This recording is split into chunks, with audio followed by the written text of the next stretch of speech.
It's gotta be a Dodge. And by Purolator, the first name in filters for pure oil now and pure oil later, it's Purolator. It couldn't be a more beautiful afternoon here in Tennessee. We have 61 degrees, sunny skies, and hardly a cloud in the sky.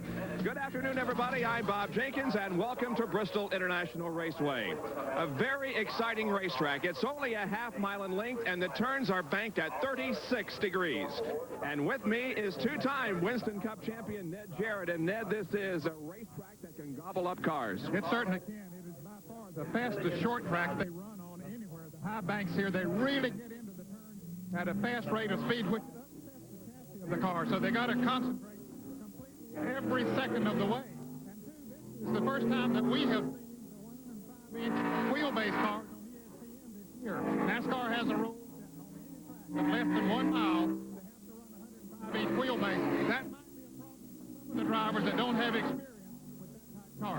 Well, there are always Winston Cup drivers that come over to this series. And for this race, Grand National regulars have out-qualified some of the Winston Cup regulars. As a matter of fact, Larry Pearson on the pole, Ed Barrier alongside in row number 1, and then Tommy Houston. So this could be an equalizer here this afternoon. I think they love to get the Winston Cup drivers on the short track because that is one place that they can run well against them and beat them. Let's get more on the pole sitter for this event as we go to the pit area and Dr. Jerry Punch. Thank you, Bob. Sitting in the Chattanooga Chew Chevrolet, defending Busch Series champion Larry Pearson. And Larry, you bested some of the all-time greats in stock cars in qualifying. Earnhardt, Gant, Morgan Shepherd, some of those guys starting back behind you. You got to feel pretty good. Yeah, we do. Bristol's always been good to us, and it's supposed to be real hot today, so we're going to got our car set up pretty tight. Hopefully, the racetrack will come to us when it gets hot, but those Winston Cup guys, you really got to worry about them being back there with you because they're going to come up and they're going to run you hard, so you just got to be ready for them. One of the local Chevrolet dealers by the name of Dale Earnhardt says you bought some parts from him and didn't pay for them, so he's going to repossess them today. Yeah, we were building a short track car, and we didn't have any tail light extensions, so got in touch with Dale, and he sent us some, and with all that money he's got, we didn't figure we had to pay him for them, so he said up here at Bristol, he's going to get them back either on the track or somewhere or another, so I'll be looking for him to come up behind me and get his tail lights. Well, Earnhardt said he's going to knock those real tail light extensions off. Impressive qualifying run for Larry Pearson, over 117 miles per hour. So impressive, this car would actually start 4th in tomorrow's Winston Cup event. Well, Jerry, the final qualifying for tomorrow's Winston Cup race taking place here in the last few moments before the start of this race. This is a car which qualified on the outside of the 8th row for today's Busch Grand National race to be driven by a Winston Cup driver. Now, the car was entered for Dave Marcus, but about 10 minutes before qualifying began yesterday, they discovered that Morgan Shepherd was available. Well, they couldn't get all of Dave Marcus's name off the car, but there was an M and an S in Marcus, which now stands for Morgan Shepherd, who will be the driver of this car. Sounds like a long shot starting in 16th, right? Morgan Shepherd has had only 3 laps in this race car. Don't bet on it. Morgan Shepherd has won a Busch Grand National race here at Bristol 4 of the last 5 years, Bob. So the best of the Busch Grand National drivers are set to challenge the Bristol International High Banks, and we'll be right back with more of the Budweiser 200. Way where the command has just been given to start engines, and the Budweiser 200 is just moments away. Here now a more specific look at the track they'll be racing on. It is 0.533 miles in length, banking at 36 degrees. The track is 70 feet wide.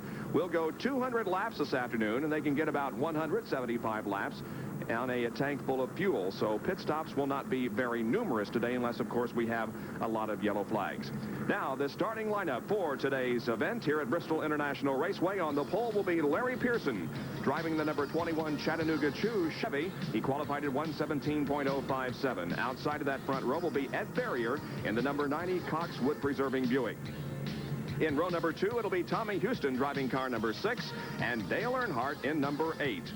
The third row consists of Harry Gant from Taylorsville, North Carolina in the number 7 Skoal Buick, and then Mike Alexander from Franklin, Tennessee in car number 84. In the fourth row, Mark Martin in number 06 and Brad Teague, a local driver from Johnson City, Tennessee. Going to row number 5, it'll be Rob Moroso in car number 25 and Tommy Ellis in number 99. The sixth row consists of number 32 Dale Jarrett and Jack Ingram in car number 11. Going to row number 7, it's Ronnie Silver in car number 14 and L.D. Ottinger in number 2. In the 15th starting position will be Rick Mast in car number 22 and Morgan Shepherd in 05. Starting 17th, Jimmy Hensley in car number 5 and Mike Swaim in 63. In the 10th row, it's Jimmy Spencer in 34 and Elton Sawyer in 42. The 11th row, Billy Standridge in 47 and Larry Pollard in 00. Going to row number 12, 07 Tommy Sigmund and number 30 Kyle Petty. In the 13th row, as the cars begin to move out, it's Kenny Burks in number 02 and Steve Grissom in 39. The 14th row, Joe Thurman in 24 and Patty Moise in car number 37. In the 15th row, car 79, driven by Bobby Donner, and number 12, Bobby Allison. And starting all alone in row number 16, our 31st starter for the afternoon is Bosco Lowe, driving car number 27. So the cars will be taking a couple of warm-ups, and we'll be back for the start of the Budweiser 200 in just a moment. On this Saturday afternoon from Bristol International Raceway, and we're getting set for the Busch Grand National drivers to compete 200 laps on this racetrack. And Ned, we've seen many sprint car races here on ESPN, 30-lap events on the half mile, and I think this is just about the equivalent of that. 200 very quick laps on this racetrack, and you're going to go to the front, I would assume, right at the very beginning. You want to get to the front as quick as you possibly can. They go around here in about 16.5 seconds. In fact, Larry Pearson's qualifying speed was 16.39. They won't run quite that fast in the race itself. However, Ed Barrier, who's starting on the outside pole this morning, was turning some practice laps at about 16:20. As the pace car pulls off, we're about ready to go. And the field is in turn number 4, looking for the green flag that will begin this afternoon's racing program. It's a slow start as Larry Pearson leads them down. They get the green flag, and we're underway. Larry Pearson gets a good jump on the start, Bob. Boy, he just waited for that green to fly, and then he stepped on the accelerator, got a good jump off the starting line, and he leads Ed Barrier as they're about to complete lap number 1 already.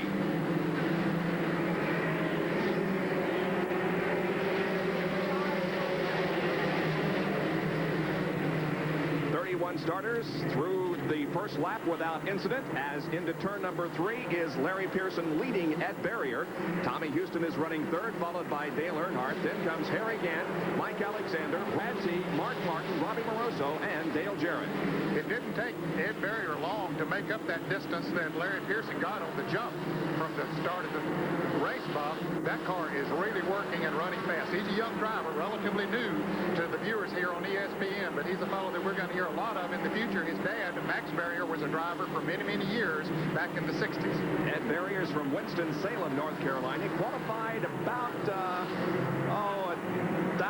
a tenth of a second slower than Larry Pearson. As we have a crash up in turn number 2, that's Patty Moise, who has come in contact, and Brad Teague loses control here on the straightaway, slides to the inside and hits the wall. Patty Moise up in turn number 2, however, was the original cause of the yellow, and I didn't see what happened to Brad when they slowed down, maybe a car in front of him. Evidently, as they came around to get the yellow flag, someone perhaps tapped him as he slowed down for the yellow flag, and he spun down to the inside. I don't think he hit the inside wall, and so it was ever so slightly. I don't think he did that much damage to his car. Patty Moise has pitted on the backstretch after the incident up there in turn number 2. I'm not sure whether she made contact with the wall or not. The car does not appear to be damaged. There is Brad Teague, who also spun here on the main straightaway, and as you can see, there is very little evidence of damage to that car either. So our first caution of the afternoon, but nothing for anything serious. Well, Brad Teague will come into the pits, and certainly one thing they will do, Bob, is check the tires, because one problem with spinning out, and it looked like it had his brakes locked, is flat spotting. Let's go to Jerry Punch in his pits. Brad Teague brings that Oldsmobile down pit road, and then, as you were saying, exactly what the problem is when they spin a car, they will flat spot a tire. That takes a really flat section of rubber off the tire. They came in, they will change 2 tires on the right side of Brad Teague's car. The signal being given to his crew that they'll go green next time by. So Brad Teague's car getting 2 right side tires, pulling the fenders away, and he'll be down and away. Brad Teague moves away now from pit road and goes back out onto the racetrack, but we are under a caution flag for the first time in the Budweiser 200. Raceway in Tennessee, as we are just about to get a restart of this race. There's the leader, Larry Pearson, leading Ed Barrier down the backstretch. We're under caution because of a couple of spins. Patty Moise lost control over in turn number 2, and then Brad Teague had a problem here on the main straightaway, but no damage to any of the race cars, and 31 remain on the racetrack. The pace car has already pulled off, and Larry Pearson once again makes it a very slow start. Off of corner number 4, the green waves, and the acceleration is on, and we're back to racing on lap number 6. Pearson does like to start him slow. Evidently, he has the transmission in that car that really lets him get a jump, but it doesn't take Ed Barrier long to get back to him. A lot of close competition out there. There you can see the first 4 cars are nose to tail on the raceway, and the 4th car there in line is Dale Earnhardt. And they're coming up very quickly on Kyle Petty in the Ford number 30, and evidently he has a problem of some sort in getting left here in the very early stages of the race. The car just did not want to go when the green flew, so Larry Pearson now moves alongside and laps Kyle Petty.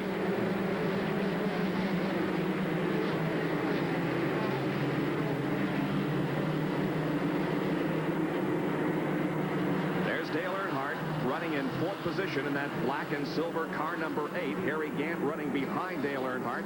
Then comes Mike Alexander, Mark Martin, Dale Jarrett, Rob Moroso, Ronnie Silver, Jack Ingram, and L.V. Ottinger, as the leader continues to be Larry Pearson, and he's pulled out now to about an 8 or 10 car length advantage on second running Ed Barrier. Larry drives this track very well. He won the last Busch Grand National race here last August. He likes this racetrack. It's a track that you have to drive very aggressively on, and also very smooth at the same time, Bob, and he has both of those qualities. There's Tommy Houston in car number 6. He's running in 3rd position right behind Ed Barrier. Tommy started this race in 3rd position in that Southern Biscuit Flour Buick, car number 6, qualifying at a little over 116 miles an hour.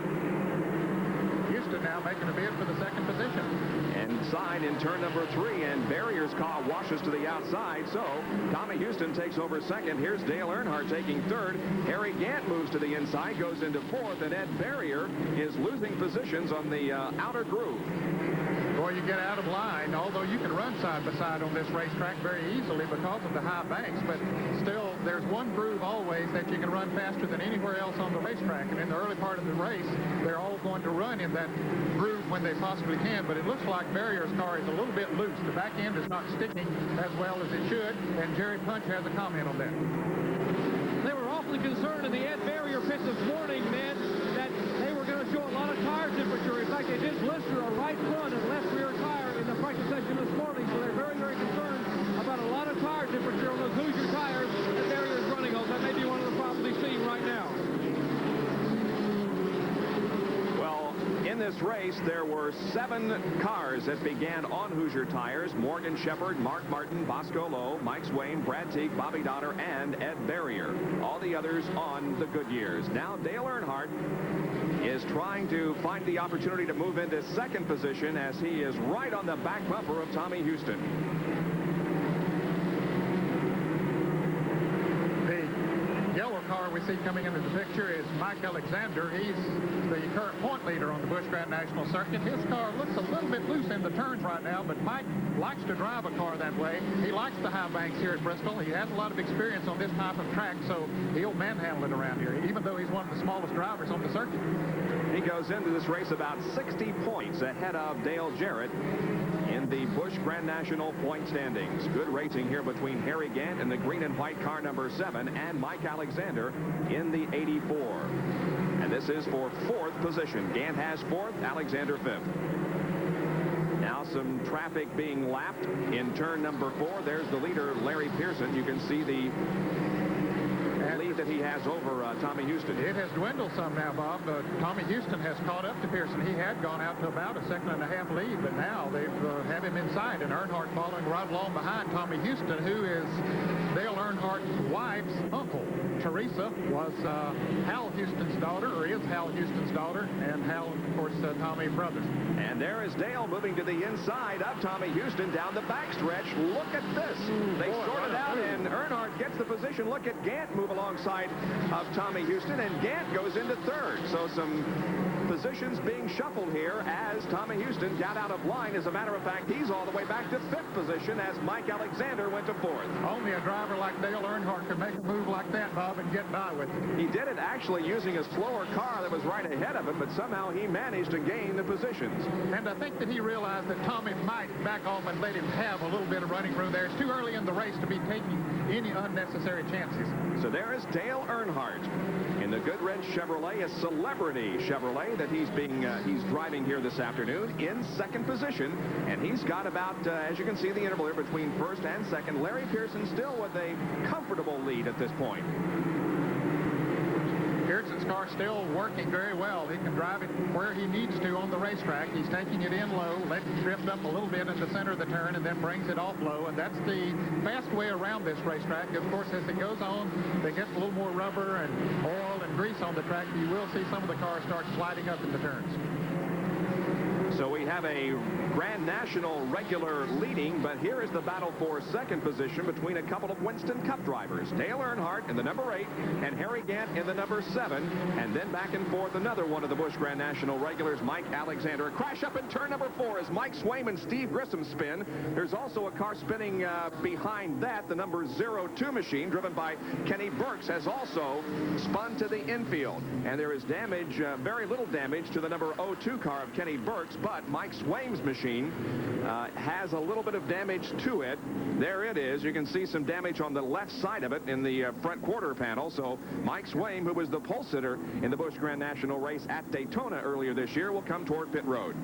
And you can see as he spun, the other car just getting into him, but Mike Swaim spun as he started off of turn 4 and slapped the wall pretty hard. And there's the 02 car down on the inside. The number 39 car of Steve Grissom was slightly involved, but don't think he hit anything. He continues on. The pit crew checking the Mike Swaim car, and they're going to take it behind the wall there. Yeah, the Steve Grissom car did sustain some damage, and he's going to have some sheet metal work done to that also. So our second caution flag comes out because of an accident up in turn number 4. The leader continues to be Larry Pearson. Dale Earnhardt is second, followed by Harry Gant, Mike Alexander, and Tommy Houston. We'll be right back. Once again on lap number 31. Here's the green flag, and Larry Pearson once again gets a good jump as the green comes out. We're back to racing. Into turn number 1, Earnhardt, Harry Gant, Mike Alexander, Tommy Houston, Mark Martin, Dale Jarrett, and Ed Barrier follow Larry Pearson. Earnhardt moves up very quickly on Pearson after Pearson got a good jump once again.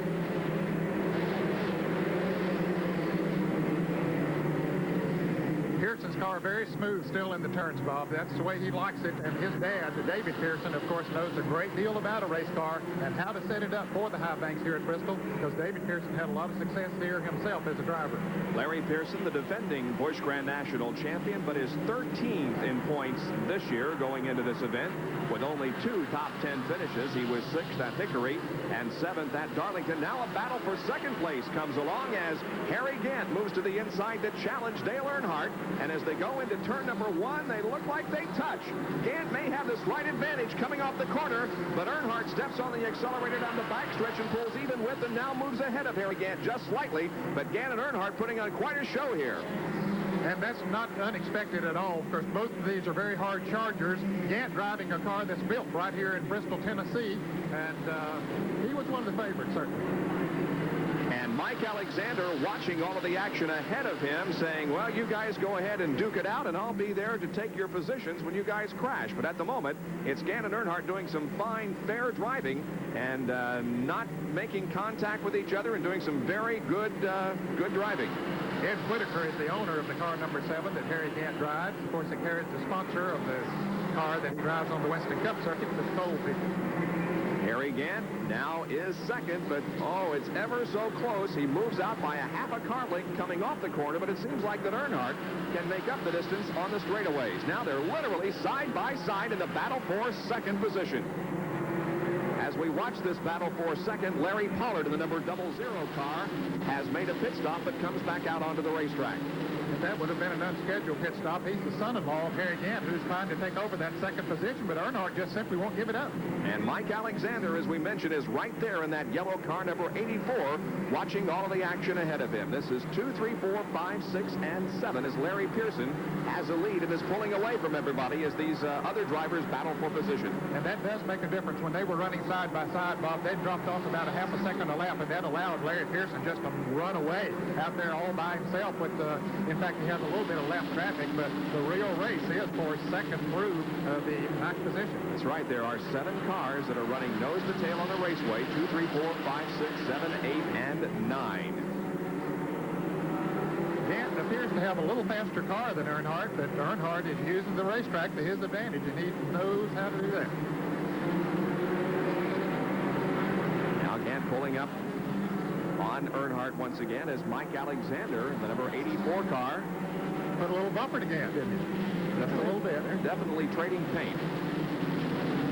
Moving up on some of the slower cars, they'll be passing the number 79 blue car driven by Bobby Dotter, who started in 29th position. Earnhardt, it looks like, is trying to use a groove that we'll see a lot of here tomorrow in the Valladale Meats 500 Winston Cup race. The cars, as the track gets a little slicker, they go in and they slide high and make sort of a V out of the corners, and it looks like that he's trying to make that kind of a groove now, but he can't afford to get too high because he has Gant. He knows he'll jump right under him. That's Morgan Shepherd, whose car is not up to full song. As a matter of fact, Morgan is bringing that car not only into the pit area, but behind the wall. So the car that Larry talked about in our opening, that was originally assigned to Dave Marcus, but was taken over by Morgan Shepherd, has dropped out of competition as Patty Moe spins once again in corner number 2. Right in front of the leaders, but she was on the low side of the racetrack, so they were all able to get around. And just as she was spinning on one end of the racetrack, the car number 14 of Ronnie Silver had slowed on the racetrack and was about to come into the pit, so this will be a break for him. Ronnie has a brand new sponsor on the side of that race car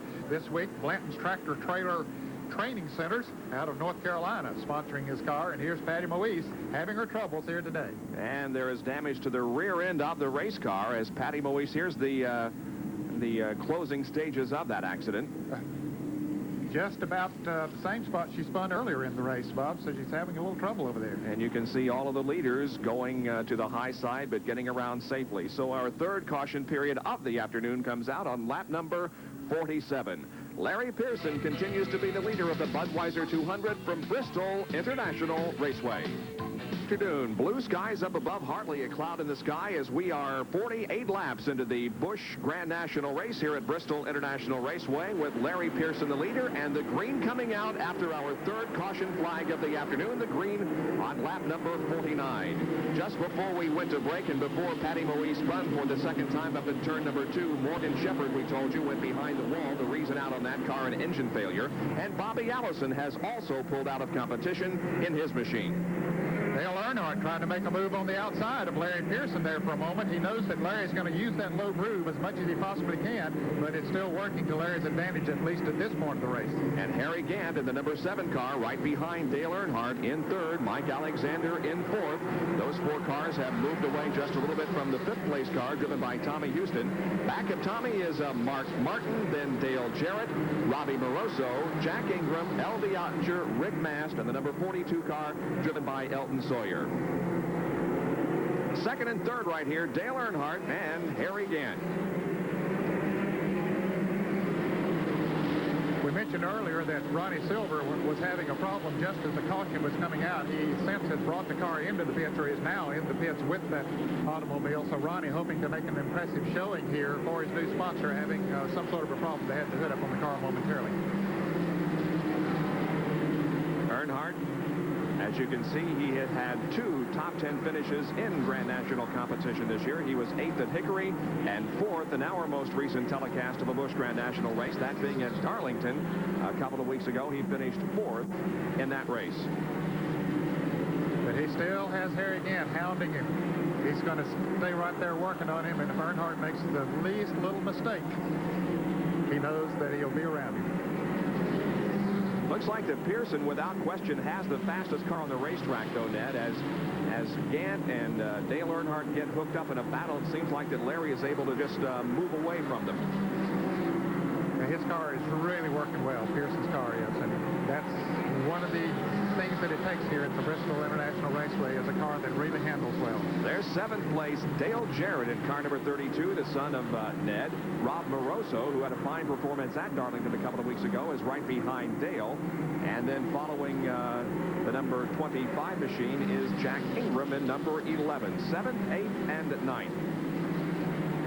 All running very close. You can see the yellow car of Mike Alexander not too far ahead of them. So the first 8 or 9 cars are not too far apart here.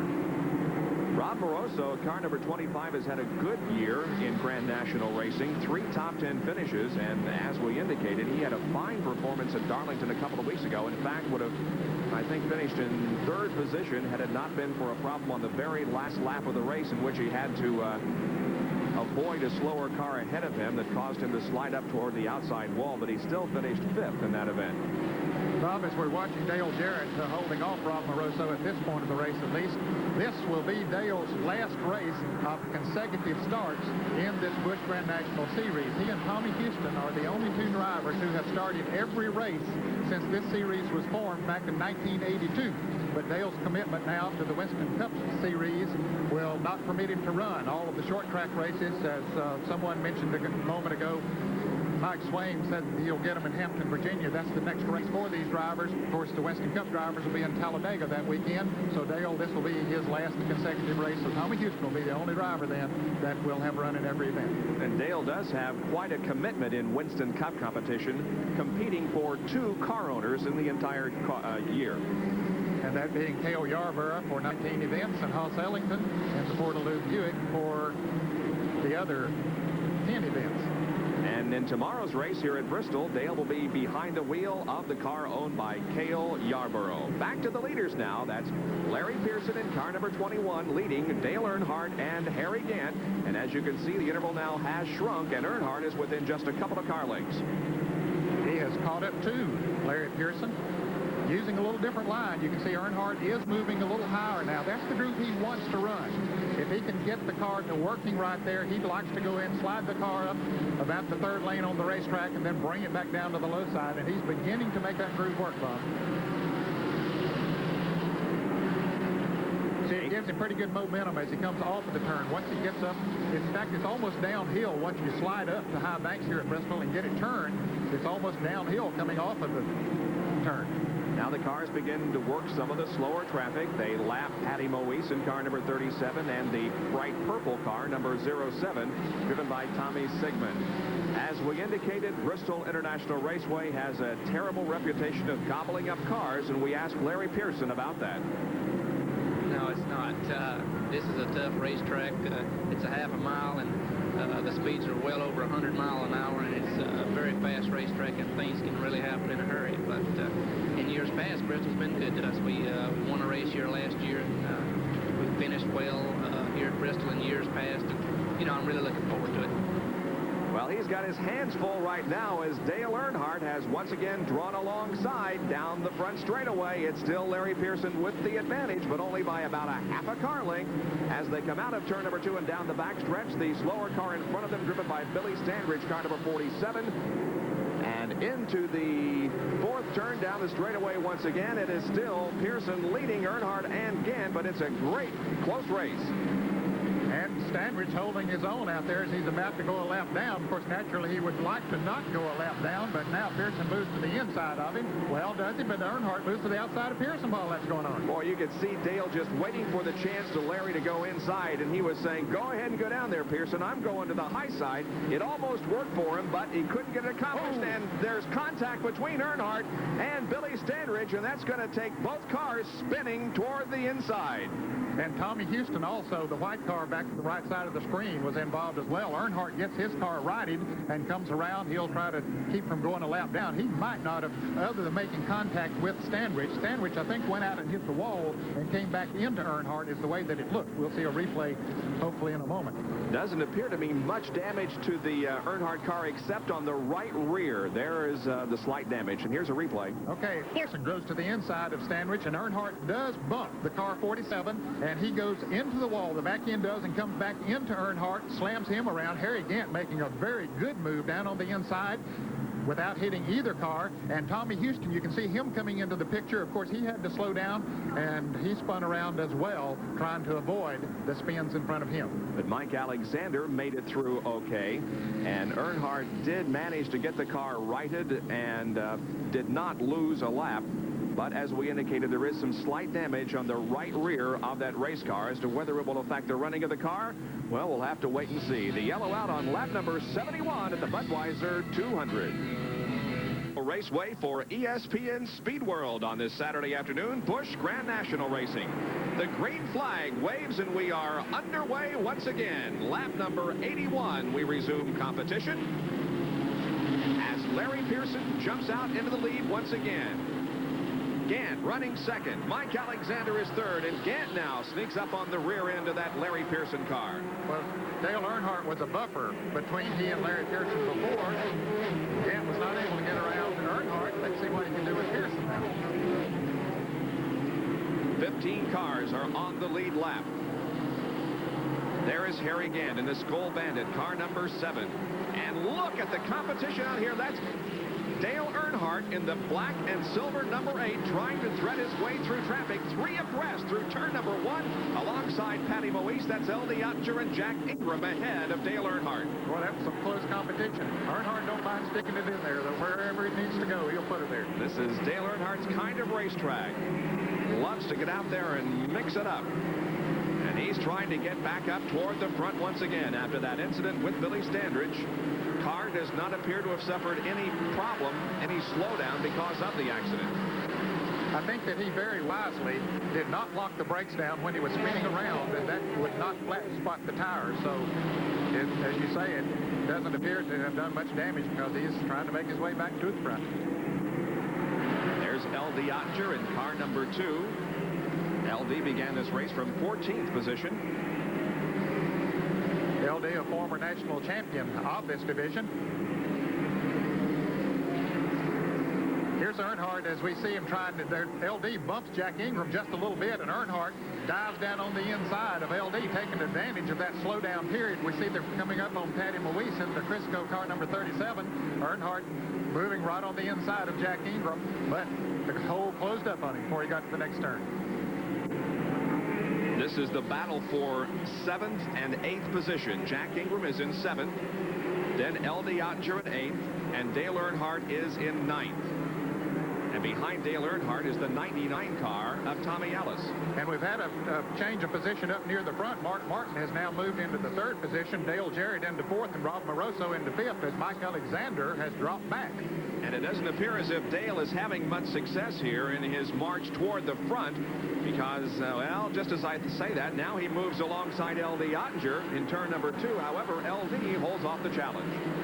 L.D. going a little bit high in the turns. That gives Earnhardt some running room on the inside, but as we pointed out earlier, Earnhardt sort of likes to run the high groove, so if LD's using that up, it makes it a little tough for Earnhardt to get there, although he still dogs him down on the inside. And Tommy Ellis is right there waiting for the break. He moves to the outside of Earnhardt now, and now we have a battle for 9th position as Ellis in the red number 99 and Earnhardt in the silver and black number 8 go at it. And right there's another fellow that don't mind mixing it up with him, Tommy Ellis. He's a former national champion of this division, and wherever there's a hole, he don't mind sticking his nose in there either. That car down on the apron of the racetrack that just went around there in turn number 3 is Mike Swain, who was involved in an early crash. He has his car back out there on the racetrack, but running at a very slow speed. We watch this high-speed chase involving Ottinger and Earnhardt. Earnhardt, I'm not sure that car's working quite as well as it did before, Bob. I don't think it is, Ned. Just not moving toward the front as he would if the car were up to full song. I think that he had to do some damage to the tires, if no more than just heat them up and wear some rubber off of them, but he would like to go at least to the halfway point before he can change. As Larry Newber pointed out, they can change all 4 tires one time during the race, but he wants to wait as late in the race and do that as he possibly can. 15 cars are still running on the lead lap. Mark Martin's car is slowing on the racetrack, and Mark was in 3rd position when this problem occurred. He brings it down to the apron of the track and is headed for pit road. A tough break for Mark Martin in the Ford as things have gone wrong on that car. This is the Ford V6. As a matter of fact, all the cars in this race, with the exception of one, a V6, the only V8 driven by Joe Thurman. Let's go to Larry Newber. Well, Bob, not only is it a V6, remember, this is the first time, as you pointed out, he has won that race on ESPN with the V8. He just couldn't get enough parts. Ford finally provided it for him. This race was kind of a giveaway. They didn't really expect, as I talked to them yesterday, they were going to do well today. I think the car was performing better than they thought, but unfortunately, it was a short day. Any speculation, Ned, on what might have happened with that car? Well, evidently he blistered a tire because they came in and changed tires. He was beginning to slip around on the racetrack quite a bit. The car was not handling as well as it was earlier in the race, and so they had to come in and change tires. We'll wait and see if he can get that car back up to the speed that he was running before the apparent tire injury. Meanwhile, back up front, we still have Larry Pearson leading. He has led all the way so far, and Earnhardt is still behind LD Oettinger and Jack Ingram, and having very little success getting by LD. LD certainly knows how to use up the racetrack, and he works it to his advantage. It's his as long as he's running in front of another car, and they're running for position, and he's doing a good job of staying out in front of Earnhardt. And Earnhardt still has his hands full with Tommy Ellis, who's behind him in the red car number 99. There's a problem on the car number 24 that some of the front runners are coming up on. Dale Jarrett coming up on car number 24. There's smoke coming from that car. Now we see Earnhardt going on the outside of LD Oettinger. Just like a shot out of a cannon, Earnhardt moves to the high side and passes LD. Now he has his sights set on Jack Ingram. And you can see the 24 car down on the inside. He did get off of the track with smoke coming from that car. Joe Thurman, of course, driving it. Now Earnhardt closes in on Jack Ingram in his march toward the front once again. Dale Earnhardt involved in an accident with Billy Standridge earlier in the race. That's Mark Martin in the 06 car that's ahead of the number 11 machine of Jack Ingram.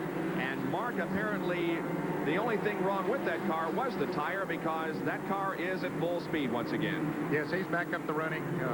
In fact, he's running, it looks like, a little faster than Jack Ingram is running right now, so the car seems to be working well for him. But you can't make a pit stop here under green conditions and avoid losing a lap. Mark Martin down a lap on the field. Now there are only 13 cars on the lead lap as Larry Pearson really put the pressure on. They've lapped the car number 22 of Rick Mast, who's running in the 14th position. And the next car they will be lapping, the 13th running machine, is that of Jimmy Hensley in car number 5. Their second place, Harry Gant. The leader, Larry Pearson, has a little over the halfway point of the Budweiser 200.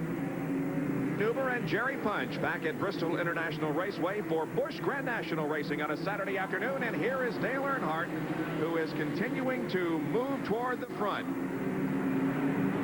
Well, he moved around Mark Martin. Mark Martin is having some other problems right now. In fact, he has slowed considerably on the racetrack as we saw Earnhardt zip around him. So did a lot of other race cars as well. Dale Earnhardt did pass Jack Ingram while we were in that commercial break, and so he moves up another spot. But Dale Earnhardt still has a lot of racetrack, or a lot of time to make up here as we are just past the halfway break. There's a tire out on the racetrack. I believe it's off the Mark Martin car. It is indeed off of Mark Martin's right front of his car as he came into the pits. We said he was having some problems. He had slowed dramatically on the racetrack, and he felt the tire about to come off. And as he came off, coming into the pits, the tire did come off and went down the racetrack, made its own half a lap around the racetrack. Did pretty good as it went into the first turn, got down on the inside, and heads towards the infield. Out of the way. And we have somebody going out to retrieve it. So the caution flies once again for the 5th time this afternoon. There the Mark Martin crew is replacing the Hoosier tire on the right front. And Mark Martin rolls back out onto the racetrack once again. So a couple of tough breaks here for Mark, tire-related problems. And he, while at one time was in a battle for the win here, running in 3rd position, he has fallen off the pace. And the leaders coming into the pits. No surprise, Bob, that they would come in at this point. They've gone past the halfway point of the race. Let's go to Jerry Punch. Well, Well, the Chattanooga 2 Chevrolet comes in, and this crew is going to try something that you just about cannot do in a short track, and that is change 4 tires. They thought they might. Well, now they're shaking their head. No, they're going to change 2 right side tires. Dale Jarrett's also in, changing right side tires for Portaloop Oldsmobile. Here's Larry Pearson back now. They're going to change left side tires. Yes, they are going to change 4 tires on Pearson. Ricky Pearson, the left front tire. That's Mike Hill, who works for Junior Johnson and Terry Lamonti, the Budweiser crew, changing the left rear tire. Here's the pace car. Watching the car is Pearson's car now, still on the jacks. Left side tires are on. Great pit stop. 28.5 seconds for Larry Pearson. And that's plenty of time for him to get back out on the racetrack without losing a lap, since we are under caution. And there is Dale Jarrett, who also moves back out onto the racetrack. And he also changed 4 tires, too. So good work by John Irvin and his crew on that car. And as Jerry Punch pointed out, even though they're running under caution, it is very difficult on a track of this size to change 4 tires and not lose a lap. But both of those crews did it, and did it in very fine fashion. Here's Jack Ingram in the pits in the Skull Bandit Chevrolet. Jack just simply caught up to the field before he came in, so they're changing right side tires on his car. And here's Earnhardt after getting a tire change. And also some fuel in that car as Jerry Punch once again reports from the pit area. Jack Ingram's crew trying to do what they saw Larry Pearson's crew and Dale Jarrett's crew do. That's change 4 tires. Owen Edwards, Roy Lee Jones, 2 of the men have been with Jack Ingram for many, many years through 5 national championships. Putting these left side tires on, off the jack, and the Chevrolet heads back on the track. Good pit stop for Ingram's crew. You got to hand it to these pit crews because they're not as accustomed to changing tires as much as the Winston Cup crews are, and we saw some fine performances down there. Yes, we really did. Now, some of them will use some of their Winston Cup crew members, such as Dale Jarrett. Some of the Cale Yarborough Hardest crew is helping his crew there today, so that gives them a little experience as well as speeds up the pit stops, too. Well, Harry Gant now is the leader of this race, but he did not make a pit stop, and we'll be back with more of the Budweiser 200 right after this. Out to go racing again as Harry Gant has the lead, but he did not make a pit stop. Was that a smart thing to do at this point, Ned? In my opinion, Bob, it was not a smart thing to do. However, his car seems to be working very well, but most everybody felt that they did need to change tires sometime during the race, and if you did that just past the halfway mark, then you'd have no problems the rest of the way. But Harry Gant chose to stay out there. Maybe he'll go all the way. Maybe he won't even make a pit stop. That remains to be seen. In the meantime, we are back to competition, and Brad Teague in the number 75 car is in second position now with, I believe, Ed Barrier in the 3rd spot. The number 00 car that is ahead of Brad Teague and Tommy Houston is a lapped machine. So Brad Teague, car number 75, I believe, is on the lead lap. Yes, I think he is. And he has, even though he spun out early in the race, he went to the back of the pack, but he has stayed in the lead lap since then. Larry Pearson is back in some very heavy traffic. So is Dale Jarrett, and those that made pit stops, Dale Earnhardt, they're all back in very heavy traffic trying to pick their way back up through the pack. You see Mike Alexander in the yellow car. He only changed right side tires on his car. And he moves alongside Ed Barrier as we go back and look at the progress of Larry Pearson. Larry taking the high road now here in the 3rd and 4th corners. And that is L. Diacher in number 2 right ahead of Larry. Larry looks to the inside now going into turn number 1.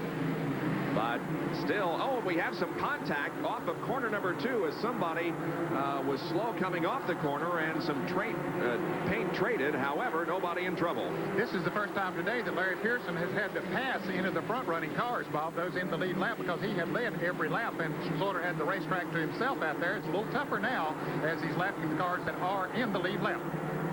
Well, let's take a look at what happened there in the 2nd corner a lap ago as some traffic got slowed down ahead of Larry.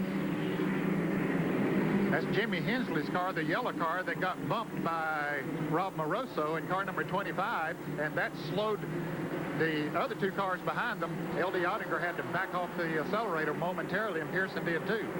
Couple of problems for Mark Martin, has eliminated himself from a win. Let's get a further story from Dr. Jerry Punch. Take a look at the wheel on the right front of Mark Martin's car. This is the one that came off as it came through turn 4. The wheel just came apart. Here's the center part of the wheel, and it's extremely hot. I'm trying to hold it with a cloth here, and it's steaming. But the center of the wheel completely broke away. The wheel sheared off and came rolling down the racetrack. Fortunately, no one was injured. This wheel now being impounded by NASCAR for official inspection after the race. So that was Mark's second problem. He had, and look at, there's Larry Pearson banging into Jimmy Hensley there at the third turn. Larry is saying, get over, guys. I've got a fast car, and I need to get toward the front. There is really some heavy traffic in, and as you say, some paint-changing place out there on the racetrack, and not unusual on this type of a racetrack.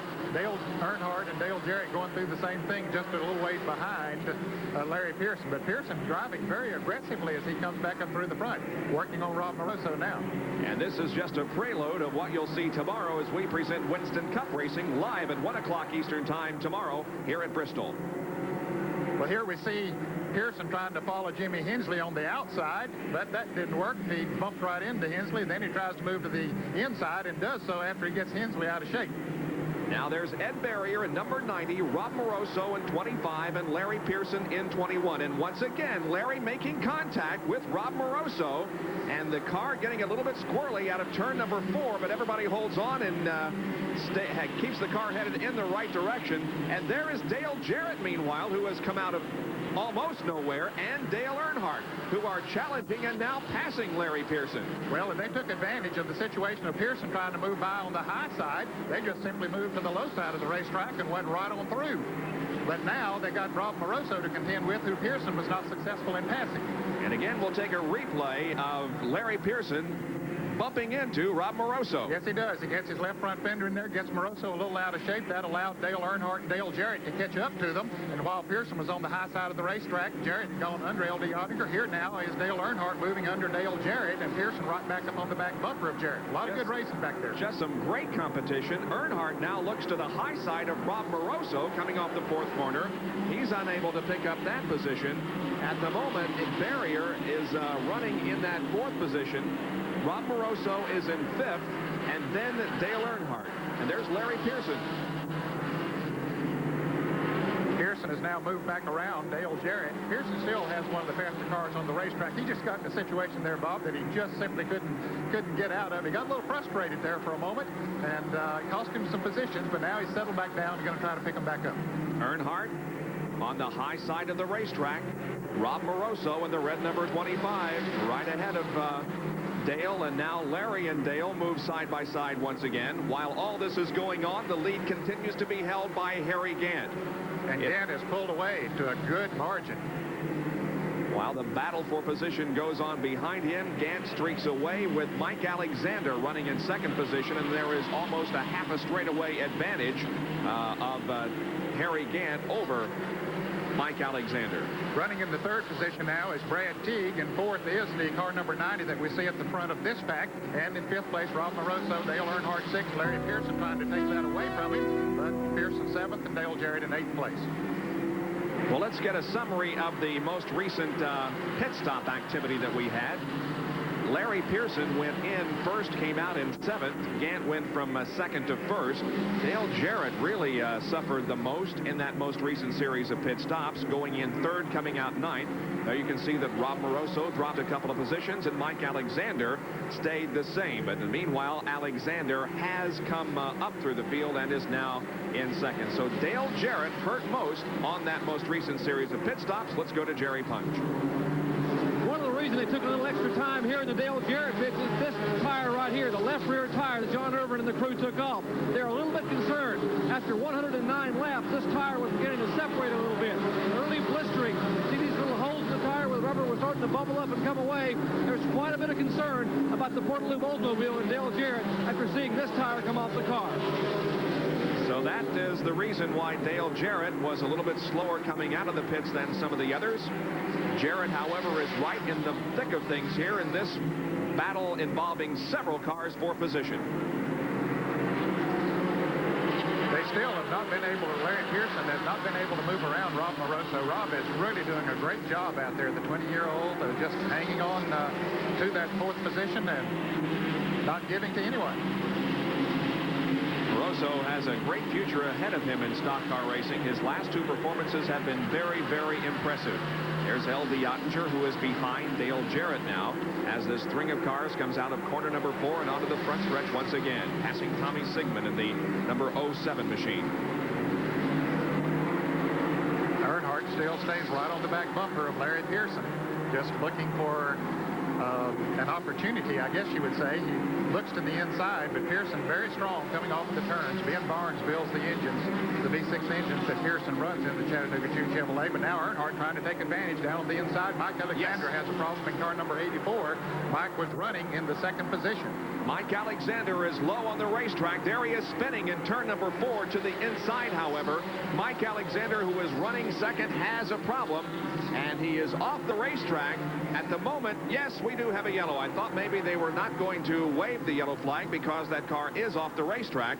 However, now the yellow comes out, and the field's speed is reduced once again. Well, now what will Harry Gant do? Will he make a pit stop? He had pulled away. He didn't want to see this caution at this point, Bob, because he had a very good margin of almost a half a lap on the field, and we'll see whether he's going to stay or not. Let's go to Larry Newbert about this. Lynette, I was just talking with Jim Harmon, Harry Gant's crew chief, and Jim says that from the cockpit, Harry says, hey, I don't want to stop. The longer I run, the better this car seems to feel.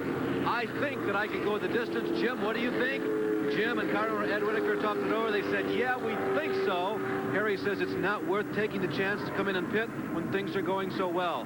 They're going to try and go the distance if all things remain as they are now. Well, you remember they tried to go the distance at Rockingham back earlier in the year, and they miscalculated there. Harry Gant had a good lead, but he saw it evaporate as he ran out of fuel. Maybe he can make it today. Well, we'll answer that question in a few more laps as we are at Bristol International Raceway for the Budweiser 200, and we'll be right back. Bristol International Raceway, because of Mike Alexander's spin down in corner number 4. The track has been cleaned up, and we should go back racing in just a moment. Harry Gant slowed down there for a moment, but as you can see now, he's pulling alongside the pace car, actually passing the pace car, at least for the moment. And there's something wrong. Yeah. Something wrong with that car. I don't know what the situation is. He's pulling completely off the racetrack now. Well, we'll check on this situation, as it appears as if Harry Gant may be coming into the pits for a stop. Yeah, he is moving toward his pit in the backstretch. As they were being given the signal for one more lap to go, so maybe they decided, hey, we might need a little bit of fuel, and that's exactly what they're going to do, is put in some fuel on the car rather than take the chance. Well, they are going to penalize Harry Gant a lap because he passed the pace car. He did, indeed, going into the pits. He passed the pace car before he got to the entrance of the pit. So, boy, that's a very costly mistake by Harry Gant. Boy, it sure is. Gant was in a position to win this race. Speculation, of course, from Larry and from the crew members that Harry might elect to go the entire distance, but instead he decides he's going to have some fuel. He comes in and in the meantime loses a lap because he passed the pace car. The lead is held by Rob Moroso in car number 25, and a scramble behind him as Dale Earnhardt and Larry Pearson head toward the front. Well, Larry Pearson went very high. In fact, there's something wrong with Larry Pearson's car. He went high again in turn 4. He went high in turns 1 and 2. He might have a tire going down or something because Earnhardt went around him. Then Dale Jarrett went around him. Rob Moroso is the leader. Earnhardt has moved up to second. Jarrett in third. Now Larry Pearson appears to be back. No, not quite. This car is still not running as to where it was a few laps ago. Mike Alexander passes number 84. Here comes Tommy Houston in the 6 machine and Jimmy Hensley in the 5. Larry Pearson is losing ground. Tough break. Boy, he's had a bad year after winning the championship 2 years in a row. Here's Jack Ingram moving around him, but Pearson just can't get things to go his way all day. I mean, he has run good in most every race this year, but he's just had all kind of problems. What's the problem, Jerry? Well, they think they may have a right front tire going down on Pearson's car. He's radioed in. He's going to try to make it a few laps and see, but the tire apparently leaking down very slowly. The car said it just wouldn't handle. Got off the loose in the corners. They're standing by, and Larry Pearson now getting ready to make an entry on the pit road. He's headed your way, Jerry, so we're going to throw it back to you to call this pit stop. Larry Pearson brings the car to a halt. The field now coming through turn 3 and 4. Right side tires apparently going on the Pearson car here, and the Jack and Alicia car. Pearson revs the engine in the background. Wants to get off pit road as soon as possible. 2 tires on. 14.5 seconds. Pearson down and away. Larry Pearson comes back out on the racetrack. There's a great battle for the lead as Dale Earnhardt and Rob Moroso slug it out. This is perhaps David against Goliath here, as David right now at number 25, also known as Rob Moroso, tries to hold off the veteran and Winston Cupper, Dale Earnhardt. Larry Pearson did go one lap down during that pit stop, but Moroso now, when he looks in the mirror and sees that black and silver number 8 it is, that has to be an intimidating situation, but he's holding on, Bob. Well, Rob is showing some real class here in staying ahead of Dale Earnhardt. Earnhardt, I would think, is not playing with Rob, so to speak. He'd like to get around him and just pull away and put this one in the bag, but he's unable to do so. Moroso doing a nice job of holding him off. Yes, he is. He's doing a very good job. Earnhardt tried down on the inside, and that didn't work. Cost him a couple of car lengths, but he's right back on him again. So the question becomes, can Rob Moroso win his first Busch Grand National race? Now here's Earnhardt pulling alongside and challenging in turn number 2, but once again, Moroso, it looks very strong. But Earnhardt just drives her deeper into the turn. And he finally gets the top spot. Earnhardt now moves into the lead. Rob Moroso back to second. And while they were battling, Dale Jarrett and Tommy Houston has almost caught, Tommy Ellis has almost caught up to him. But we'll see battling for all of those positions here very shortly. There is Dale Earnhardt, who has taken the lead of the Budweiser 200 Busch Grand National race. And let's get a report from Larry Newber on the problem involving Harry Gant. Bob, I'm with Ed Whitaker, who is the car owner for Harry Gant. Lots of discussion going on down here in the Harry Gant Ed Whitaker crew as to what might have happened. I had an opportunity to talk with Ed just a couple of seconds ago. We asked you, did you officially lose a lap? Yeah, they said we passed up. It seemed like a mighty close call. How could something like that happen? He was leading the race. We were under yellow. Still, they said he passed the caution car. Apparently the pickup in the gas tank moved and it stopped picking up all the fuel because it had enough fuel to go all the way. In asking about the call, though, do you and Harry feel as though you did pass the caution flag? Was it an accurate call? I'll have to look at the tape and see. I don't know. Okay, Harry made the last-minute decision to not go the distance net. That may be the final analysis here, what cost him this race. Very well be, Larry, but it did appear that he did pass the caution car before he came into the pits. Yeah, I don't think there's any question about that. He clearly passed the pace car, pitting on the back stretch. The pace car was along the front stretch here, but he clearly did pass the pace car. There's Earnhardt, who continues to lead, and we have a spin in turn number 2. Larry Pollard spins to the inside, raises a cloud of dust and a cloud of smoke, but he is able to keep the car running. And we have no caution flag, no caution on the racetrack, as Pollard has gotten the car pointed in the right direction and is still running. There might have been a little oil or something over there because the lap before, Mike Alexander had gotten out of trouble. Now Dale Jarrett is in trouble off of turn 4. Jarrett making hard contact with the wall up in turn number 4. The front end of that car is shoved in very significantly. Dale, however, is able to get the car going again.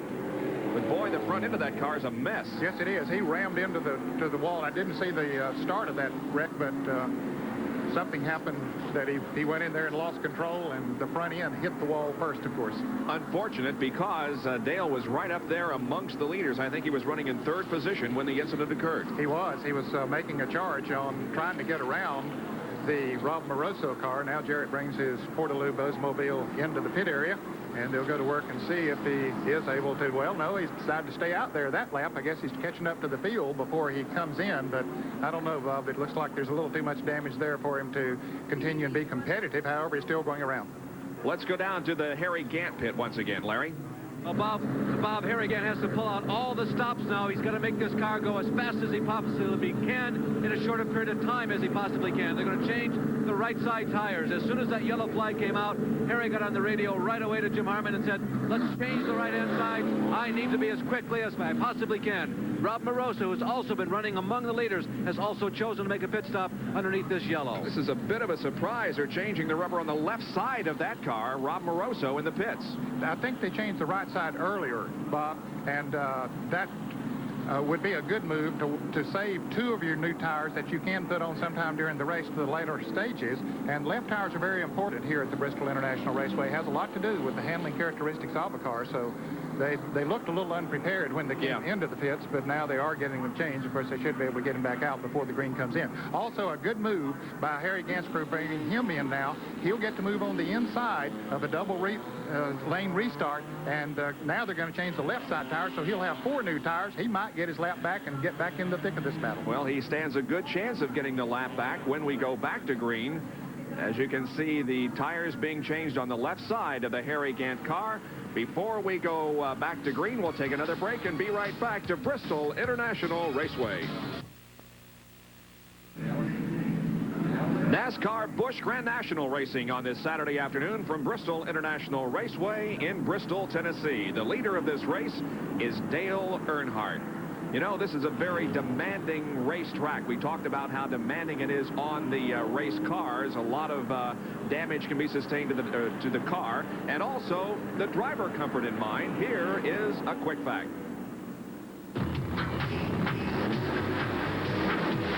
Has, always will. The helmet tops off the list of all the interior customizing that is necessary here at Bristol for driver comfort. It's as light a weight as the driver feels safe with. Everyone uses the shoulder strap. I'm sitting in the seat as it normally is positioned. Here is the Bristol location. The seat has been customized. Extra pieces are added on. Some of the drivers choose to use the horse collar to further aid the neck muscles in keeping the neck upright. At the beginning of the piece, I said this was all done for driver comfort. Not right. It's driver necessity. Well, it certainly is driver necessity, and there is a lot of strain on a driver here. There's a lot of G-forces and a lot of centrifugal force as they go into the turns here, and the driver who had a stressful situation is with Jerry Punch. Well, Dale Jarrett sitting here on the pit wall trying to get his breath, and Dale, a tough break for you. What happened out there? Well, Jerry, there's somebody out there putting down something all over the racetrack, whether it's rear end grease or oil or something. I almost lost it in one about 2 laps before that. I was trying to find where the grease wasn't, but, you know, a couple other cars almost spun out. It just so happened that I did, and, you know, for no reason at all, messed up a perfectly good race car that's very capable of winning this race. We had the Portaloo Oldsmobile running extremely well. I really think I had a shot at beating Earnhardt there. We were just trying to saving our tires to the end, and just one of those things. Took a pretty hard lick up there. You all right? Yeah, I'm okay. It didn't hit that hard, just hard enough to knock us out of the race. Just Bristol. That sums it up. Just Bristol. Good closing comment by Dale. That's just Bristol, and that, as Jerry said, sums it up pretty good. Good crowd on hand here this afternoon for our Busch Grand National race, to which we will be back in just a moment. And comes back out on the Budweiser 200 on lap number 173. 27 more laps of this 0.533-mile circuit. The Budweiser 200 will be history. Dale Earnhardt is the leader of the race. Second is Tommy Ellis, and in third position as cars scramble up there in corner number 4, Larry Pearson, way out of shape, but he saved it. Larry's had, and he's going into turn 1 and up against the wall, and a lot of cars spinning around. The car number 575, Harry Gant, slid sideways, but he's going to be able to get around okay. But Ed Barrier's involved. Brad Teague was in that. So was Rob Moroso, Patty Moise.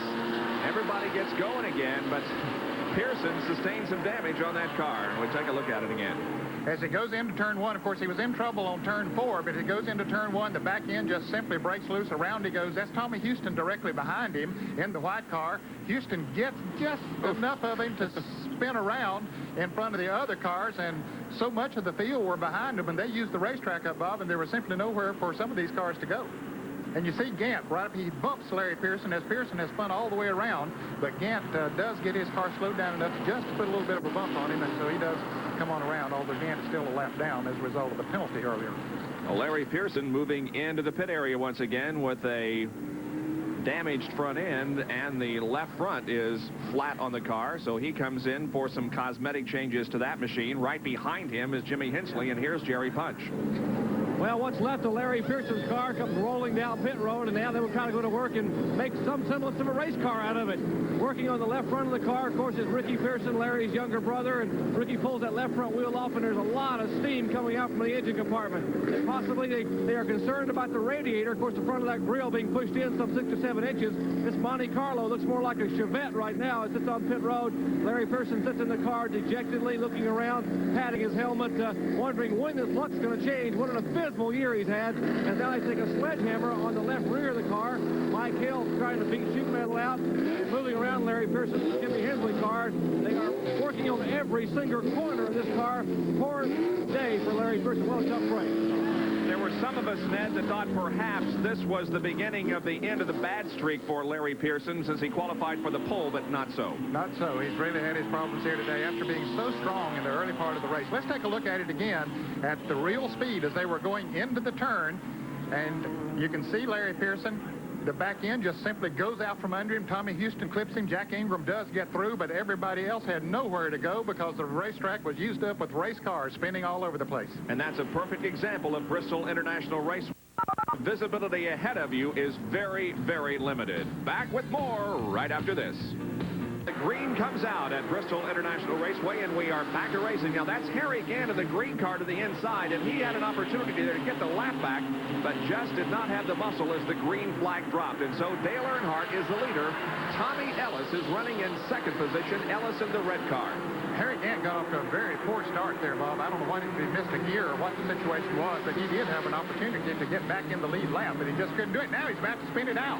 He almost loses the car. He gets it gathered back in, but he is way behind the leaders now, and L.D. Otter is going around to him to third place. Well, let's go to Larry Newber with a report on Harry Gant. Well, keep in mind, Bob and Ned, that Harry had much newer tires than Dale, and they felt here in the pits that they might have had a real potential advantage. They felt they were going to be significantly faster than Dale. They were going to get that lap back right away. With all the yellows that fly here at Bristol, he really might have had the upper hand. Now we understand that Harry is coming in. Harry has slowed significantly on this restart. He's headed down toward pit road. No, he has changed his mind. He will stay out. Remember, Harry has remained down, and we have a spin turn number 2. Ed Berrier. Berrier slides to the inside on the back stretch. Ed keeps the car going, however, and we will not have a caution, so another spin, but no caution. I started to say it would be a break for Harry Gant, but not so, since Ed Berrier was able to get his car righted, and he comes on around and keeps racing. And here's a replay. It happened once again coming off the second corner into the backstretch. Well, Ed Berrier down on the inside following 4 other cars, and the back end gets loose. He tries to correct it, overcorrects, around she goes. And here's a pack of cars coming around on the outside.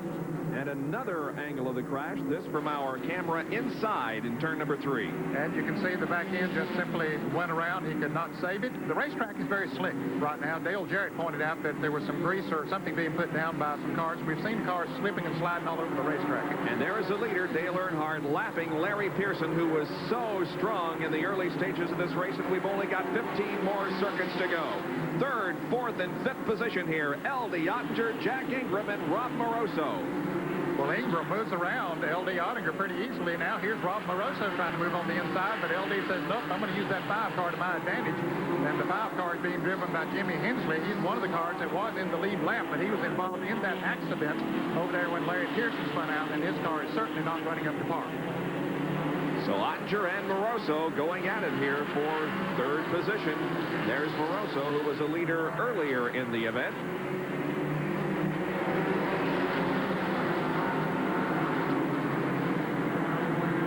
Also racing with this group is the yellow number 84, driven by Mike Alexander, and the black number 14, driven by Ronnie Silver, as now LD lengthens and opens it up just a little bit. And, of course, the 84 car, Mike Alexander, is 1 lap down as a result of the spin earlier, and the car number 14 lost many laps in the pits, but he's LD Ottinger loses it in turn 2. And another car spins. Ronnie Silver also loops behind LD. LD took a pretty good shot. Yes, he did. You can see the left front of the Detroit Gasket Buick all banged up, and Ronnie Silver, who was out just trying to make laps, and he had lost a lot of laps earlier, and he was just trying to gain as many points as he possibly can, but he was right in the middle of that situation. Well, let's take another look at it, and once again, it's in turn number 2, Ned. That's where most of the accidents have been this afternoon. It has. It has to be oil on that track, as LD was out by himself. No other car close to him, and the back end just simply goes out from under him, just the way that we saw Ed Berrier just a moment ago, and Dale Jarrett apparently up on turn 4. So there is a lot of grease and oil out on that racetrack right now. You see LD out in front of the pack, and the back end just simply goes out from under him. And everybody else doing a nice job of avoiding, but unfortunately Ronnie Silver was kind of squeezed and had to get on the binders, and he too spins to the inside. So a lot of damage to the Ottinger car. However, no serious problems. They are going to have to clean up the debris on the backstretch, however, before we get a resumption of this race. So the yellow is out for the 9th time on lap number 191, and we'll be back with the finish of this event in just a moment. 96, and Dale Earnhardt has the leader with Tommy Ellis second, Jack Ingram third, Rob Moroso fourth, and Ed Barrier is in fifth. However, only the first 4 cars are on the lead lap. This completes lap number 196. We've got 4 more laps to go in this one, and Dale Earnhardt seems to be in command. Tommy Ellis is running in second as the rest of the field files through turns number 1 and 2. There's Earnhardt down the backstretch into the 3rd turn, and Ellis is about 4 car lengths behind.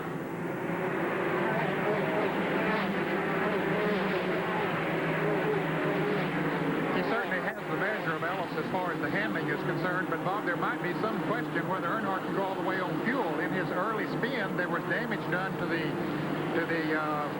inlet where they put gas in, and they were not able to get any in, so he's really sweating it out whether he can go all the way, but he's only got a couple more laps to go. He's got 2.5 more circuits of this racetrack here at Bristol to complete before the checkered flag comes out. There's the interval between first and second. Harry Gant is the 3rd car there in the picture. However, he is not on the lead lap. As a matter of fact, he is 2 laps down in the 8th position. Now, we remind you that Earnhardt was involved in an incident on the racetrack earlier in the event. However, he did not lose a lap and appears to be on his way to victory as he has less than a lap to go now before the Budweiser 200 trophy is his. Down the backstretch, Dale Earnhardt, who of course will be one of the favorites in tomorrow's Valleydale Meets 500 Winston Cup race, comes off of corner number 4, and Dale Earnhardt wins the Budweiser 200.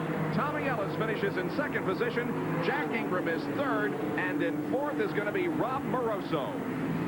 There's the happy Goodrich crew of Dale Earnhardt's, who waves to the fans and our camera in turn number 3, giving us the okay. Nice win for Dale Earnhardt, who ran this race for the most part without a back bumper, and that's not an easy thing to do here on this kind of a racetrack. So we'll be back to visit with Dale Earnhardt in Victory Lane in just a moment, as Dale has won it all in Bristol.